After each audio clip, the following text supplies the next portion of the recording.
Fala, meus consagrados, tudo bem com vocês? Herbert Folha aqui, e nesse vídeo nós vamos resolver uma bateria de exercícios sobre o movimento uniforme, que é aquele que ainda não há aceleração. Mas se vocês têm dúvida também no movimento retilíneo uniforme variado, que é quando há uma aceleração, então deixa aqui nos comentários que eu posso estar resolvendo alguns exercícios também, beleza? Então se liga aí no vídeo após a vinheta e roll! Valeu!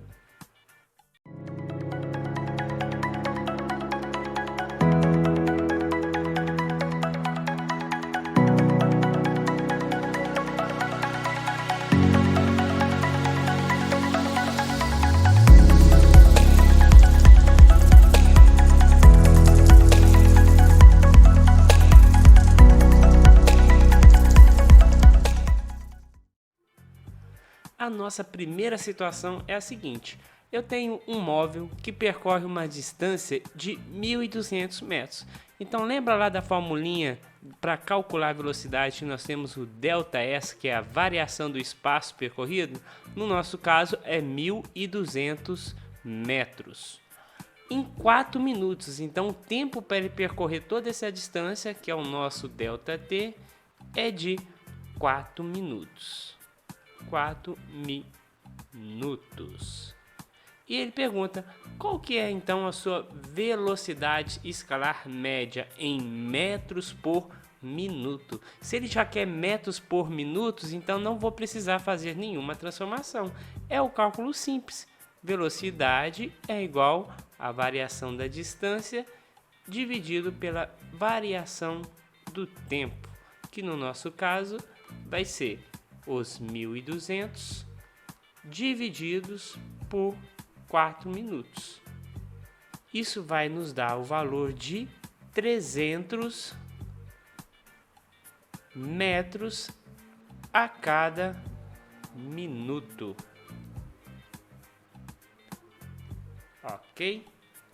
Essa é a velocidade escalar média do nosso móvel. Nessa outra situação nós temos o seguinte: num dado instante inicial, um corpo encontra-se na posição 3 metros. Ele já encontra na posição 3 metros, então nossa distância, nossa posição inicial vai ser os 3 metros. E ele move-se com uma velocidade escalar constante de quanto? 10 metros por segundo. Então a velocidade escalar é 10 metros a cada segundo. Qual a alternativa que representa corretamente a função horária da posição desse móvel? Então, se você se lembrar lá das fórmulas que a gente estuda em movimento uniforme, nós temos que a posição final é igual à posição inicial mais a velocidade do corpo multiplicada pelo tempo. Então, no lugar da posição inicial, nós vamos colocar o valor de 3 metros. Então, a posição final vai ser igual aos 3 metros, mais qual que era a velocidade que o corpo estava submetido? É os 10 metros por segundo. Então, esses 10 metros por segundo vão entrar aqui no lugar da nossa velocidade na função horária da posição. 10 multiplicado pelo tempo. Ou seja, a alternativa que corresponde à função horária da posição desse móvel é a alternativa A. Posição final é igual a 3 mais 10t. Alternativa A.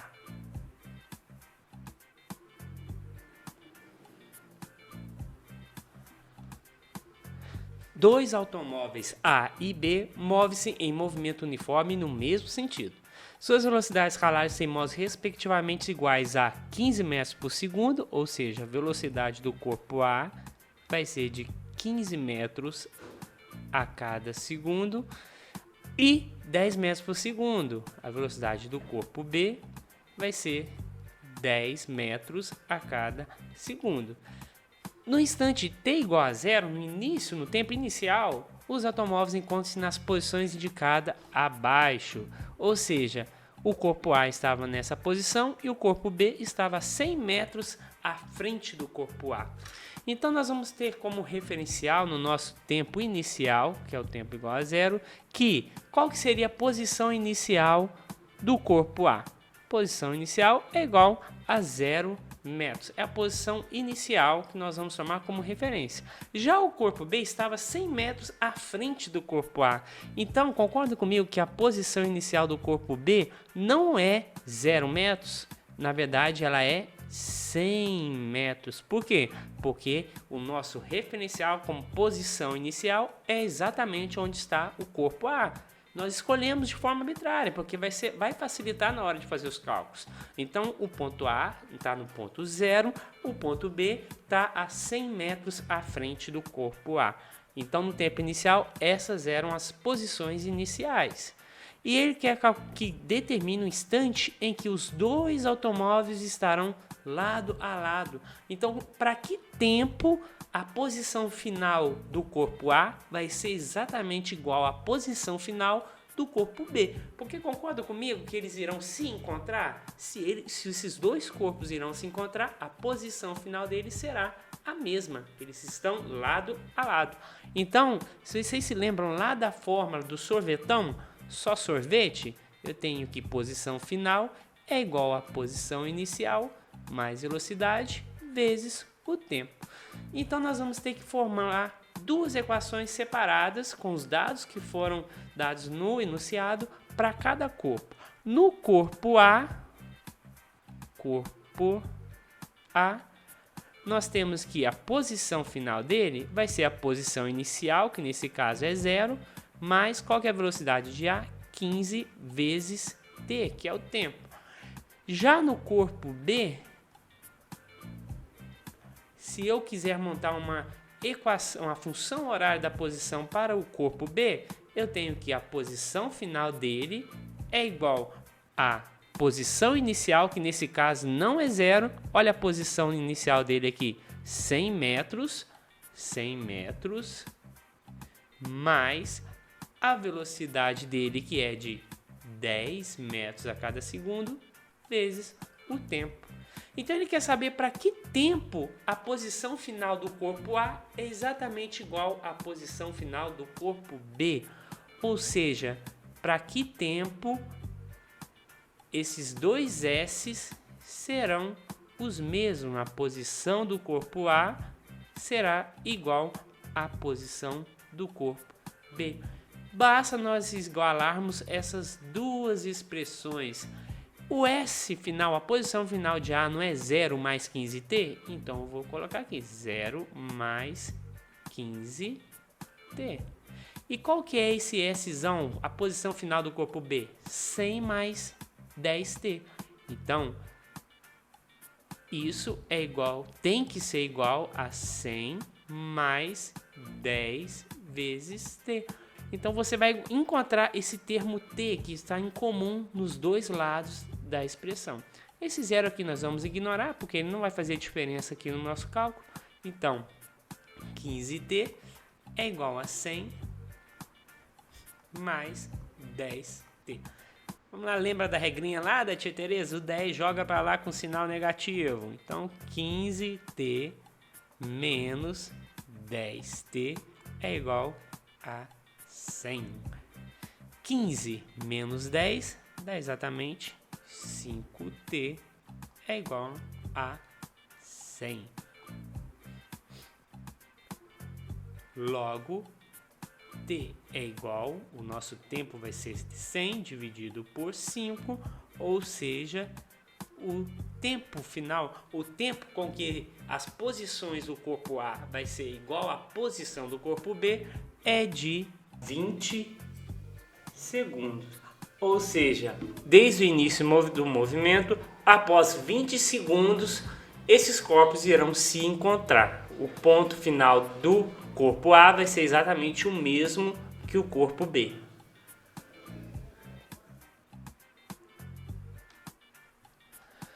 Um ônibus percorre a distância de 480 quilômetros entre Santos e Curitiba. Então nós temos duas cidades aqui, Santos e Curitiba, onde há uma distância entre essas duas cidades de 480 quilômetros e o carro percorreu essa distância toda com uma velocidade escalar média de 60 km por hora.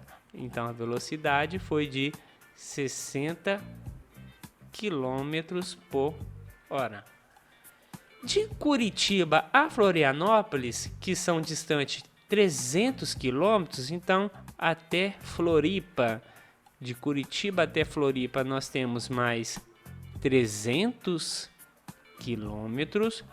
O ônibus desenvolve a velocidade escalar de 75 quilômetros por hora. E ele pergunta, qual que seria então a velocidade escalar média do ônibus no percurso de Santos até chegar em Floripa? Então, muitos alunos, eles simplesmente pegam 60, somam com 75, divide por 2 e fala, isso aí, acertei, essa é a velocidade média. Somei os dois e dividi por 2. Mas velocidade escalar média não é igual à média das velocidades. Então, você vai ter que fazer isso de forma separada. Ou seja, eu tenho que descobrir que tempo eu gastei de Santos até Curitiba. E depois eu tenho que descobrir qual tempo com essa velocidade de 75 km por hora eu gastei para chegar de Curitiba até Floripa. E aí sim, se você tem um tempo total da viagem, você vai calcular a velocidade média somando as distâncias e dividido pelo tempo total do percurso. Então, vamos para a prática. Eu sei que de Santos até Curitiba, a velocidade é de 60 km por hora e a distância é de 480. Então, se você for jogar esses dados lá na forma para a velocidade média, nós temos que 60 km por hora vai ser a distância, que é os 480, dividido pelo tempo, que é o nosso ΔT. Isso vai nos dar o valor de 480 dividido por 60. Lembra da multiplicação cruzada? Vou cortar esses dois zeros. 48 dividido por 6. Isso vai dar 8. Ou seja, o tempo de Santos até Curitiba foi de 8 horas. Então, nós já temos um tempo aqui que é 8 horas. E agora, de Curitiba até Floripa, qual que foi o tempo? Então, de Curitiba até Floripa, nós vamos usar a equação para a velocidade média, que nos diz que a velocidade média, que é os 75 km por hora, vai ser a distância percorrida, que são os 300 metros, dividido pelo tempo. Ou seja, a variação do tempo vai ser os 300 km dividido pela velocidade, 75. Dá o valor de 4 horas. Ou seja, de Curitiba até Floripa, ele gastou um tempo de 4 horas. Então, pensa comigo. Se ele gastou 8 horas de Santos até Curitiba e 4 horas de Curitiba a Floripa, o tempo total da viagem foi de 8 com 4, 12 horas. Então, T total da viagem foi de 12 horas. E qual que é a distância percorrida? A variação da distância vai ser 480 mais 300, que vai dar o valor de 780 quilômetros. Agora sim, eu tenho o tempo total do percurso e tenho a distância total da viagem. Logo, a velocidade escalar média vai ser a distância total percorrida dividido pelo tempo. Fazendo essa conta, você vai chegar no valor de 65, ou seja, a velocidade média dessa viagem foi de 65 km por hora. Então, pensa comigo. Exercício clássico envolvendo gráficos. Nós temos aqui dois corpos, 1 e 2, que movimentam-se ao longo de uma linha reta e com velocidade constante. O gráfico posição por tempo, S versus T, de cada móvel é mostrado a seguir. Então ele quer saber, primeiramente, qual que é a função horária da posição para cada um desses corpos. Então, qual que é a função horária? É o só sorvete. Posição final é igual a posição inicial mais velocidade multiplicado pelo tempo. Vamos analisar então a função horária da posição para cada um dos corpos. O corpo 1 é essa reta tracejada. Então, para o corpo 1, nós conseguimos saber quem é a posição inicial, que é aqui no tempo inicial. Qual que é a posição do corpo 1? 7 metros. Ok, mas nós sabemos a velocidade? Não sabemos. Então, nós temos que calcular a velocidade separadamente. Então, vamos lá no corpo 1 calcular a velocidade dele aqui no cantinho do caderno. Velocidade do corpo 1 vai ser a variação da posição. Qual que é a posição final dele? Lá nos 3 segundos, a posição final é o 4 metros. 4 metros menos posição inicial, que era os 7 metros, dividido pelo intervalo de tempo. Qual que é o tempo de 0 a 3 segundos? É apenas 3 segundos o nosso intervalo. Então, a velocidade do corpo 1, 4 menos 7, vai dar menos 3 dividido por 3, ou seja, a velocidade é de menos 1 metros por segundo, porque a distância está dada em metros e o tempo foi dado em segundos. Então, para o corpo 1, a função horária é posição final é igual aos 7 metros mais, aliás, lembra que a velocidade foi negativa, foi de menos 1 metro por segundo, então nós temos que colocar menos t. É o menos 1 metro por segundo que entrou aqui junto com o tempo na nossa função horária. Então, S final é igual a 7 menos t. No corpo 2, nós vamos fazer o mesmo tipo de análise. Primeiro, vamos encontrar a velocidade média do corpo 2. Qual que é a posição final do corpo 2? É os 7 metros. Então, a posição final é nesse ponto aqui, que é exatamente o 7 metros.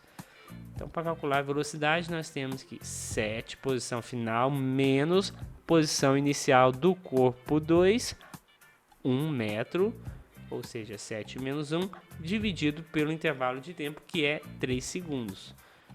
Logo, velocidade, 7 menos 1, 6, dividido por 3, velocidade é de 2 metros a cada segundo.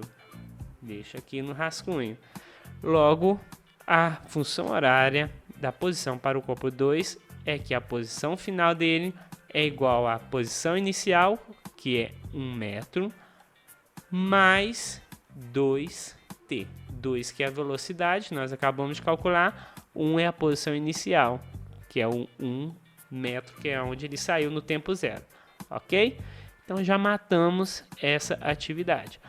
Só que ela ainda pergunta qual é a posição e o instante em que esses corpos se encontram. Então, primeiro nós temos que saber qual que é a posição que eles se encontram. Se você for olhar para o gráfico, você consegue saber, pelas duas intersecções das retas, você sabe que a posição que eles se encontram é nessa posição que as duas retas se encontram. Ou seja, quando a posição vale 5 metros e quando o tempo é de 2 segundos. 2 segundos. É o local e o tempo que o corpo 1 encontra o corpo 2. Ok? Resolvido o exercício.